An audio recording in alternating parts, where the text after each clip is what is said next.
मृत्यु संस्कारमा प्रयोग गरिने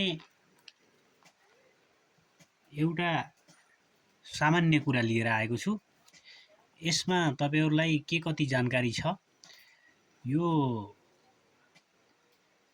क्रियापुत्रीहरूले जति दुःख पायो त्यति पितृ कसरी खुसी हुन्छन् भन्ने कुरामा पितृहरूलाई खुसी गराउन क्रियापुत्रीहरूले दुःख पाउने अरे। अनि यो भनाइ खासै उचित नलागेर म यो भिडियो बनाउँदैछु। मैले जाने अनुसार पुरानो समयमा क्रियापुत्रीहरूको खानपानको कुरा गर्दैछु। उनीहरूले पुरानो समयमा 3टा किला काटेर, दाउराका किलाहरू काटेर अनि ती किलाहरू भुइँमा ठोकेर अनि ओदान जस्तो बनाएर अनि त्यो ओदान जस्तोमा दाउरा जोडेर खाना पकाएर खान्थे, त्यसैमाथि भाँडो बसालेर। अब पछिल्लो समयमा त्यसरी दाउरै काटेर अनि किलै ठोकेर बनाएर खानुपर्छ भन्ने मान्यतालाई यो त गर्नै पर्छ, नगरी हुन्न, पहिलादेखि चलिआएको भन्ने अवस्था छ। र अहिलेको समयमा पहिलाको समयमा भन्दा भौतिक कुराहरूमा मानिसहरूले धेरै उन्नति गरेको छ र सुविधाहरू पनि बढ्दै गएका छन्। अब त्यो समयमा किलामा पकाएर खाना हुने, अहिले ग्यासमा पकाएर खाना हुने कि नहुने भन्ने तर्क गर्दाखेरि अहिले ग्यास चुलोमा पकाएर मजाले खाना हुन्छ। किन खाना हुन्छ भने पकाउने किलाले होइन, आगोले हो। आगो बाल्ने सुविधा त्यति बेला किलोलाई प्रयोग गरिन्थ्यो। अब प्रश्न कहाँ आउँछ भने ढुङ्गालाई प्रयोग नगरेर किन किलालाई प्रयोग गरेको त? त्यति बेला अहिलेको जस्तो पुरानो समयको कुरा गर्दैछु म, यी आरसीसी घरहरू बन्दैनथे। अनि ढुङ्गो माटोको घरहरू बन्दाखेरि ढुङ्गो त त्यो घर बनाउने काममा प्रयोग हुन सक्छ।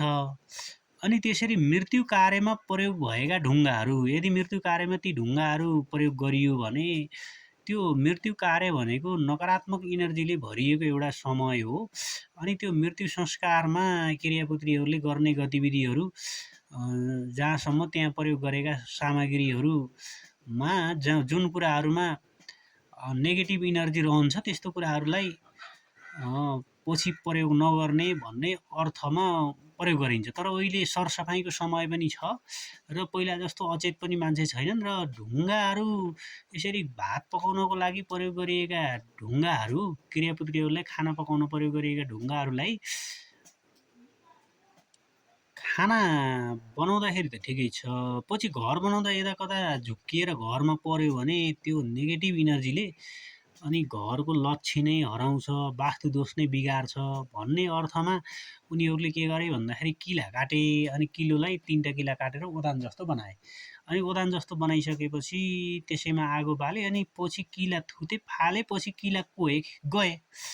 अनि ढुङ्गा त पछि यदि घर बनाउनको लागि झुकेर पनि प्रयोग गर्ने अवस्था त रहेन, किलाहरू त कोहेर जान्छन्, ती किलाहरू प्रयोग गरिँदैन हो। यसरी चाहिँ उनीहरूले किलाको प्रयोग गरे। तर अहिले आएर हामीले किला नै प्रयोग गर्नुपर्छ भन्ने होइन। अहिले हाम्रो समयमा के छ भन्दाखेरि बहुउपयोगिता, एउटै सामानलाई धेरै तरिकाले युज गर्न सिक्नुपर्छ भन्ने कन्सेप्ट पनि हो।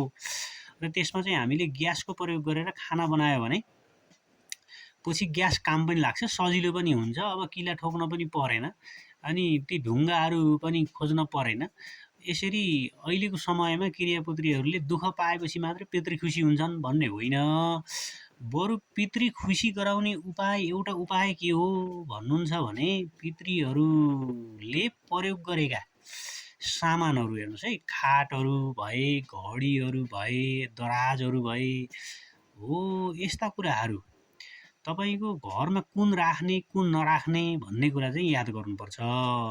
अब राख्न के हुन्छ भन्दाखेरि तपाईको घरमा राख्न चाहिँ खाट राख्नुपर्छ। यदि खाट फालिदियो भने त्यो त्यो जिन्दगी त्यसैमा बिताएको हुन्छ, त्यसले असर गर्छ हेर्नुहोस्। खाट हटाइदिनु हुँदैन।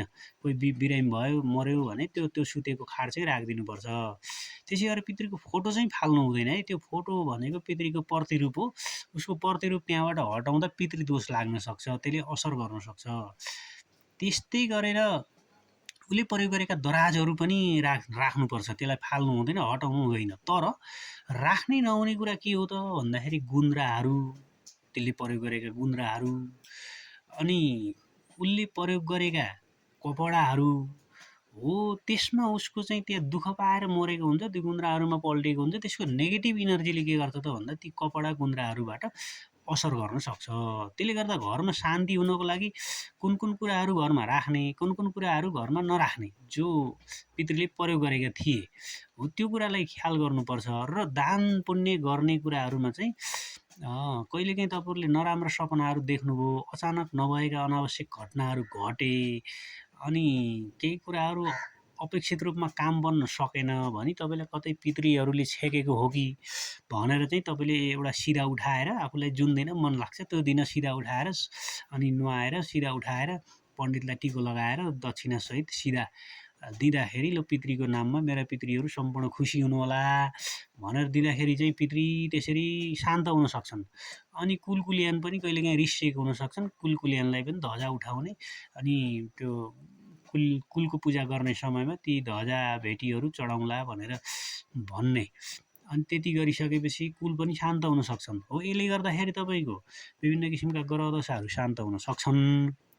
तर यो क्रियापुत्रीहरूले दुःख पाएर मात्रै पितृ खुसी हुन्छन् र पितृदोष लाग्दैन भनेर अनावश्यक रूपमा रोग निम्त्याउने काम, अनि रोगी हुने काम, दुःख पाएपछि रोगी हुन्छ त्यस्तो काम नगर्नु होला। किनभने अहिले भर्खरैको एउटा उदाहरण के छ भने, बाबा बित्दाखेरि धेरै दुःख पाएको कारणले निमोनिया भएर पछि दम निस्किएर मरेको एउटा घटना छ।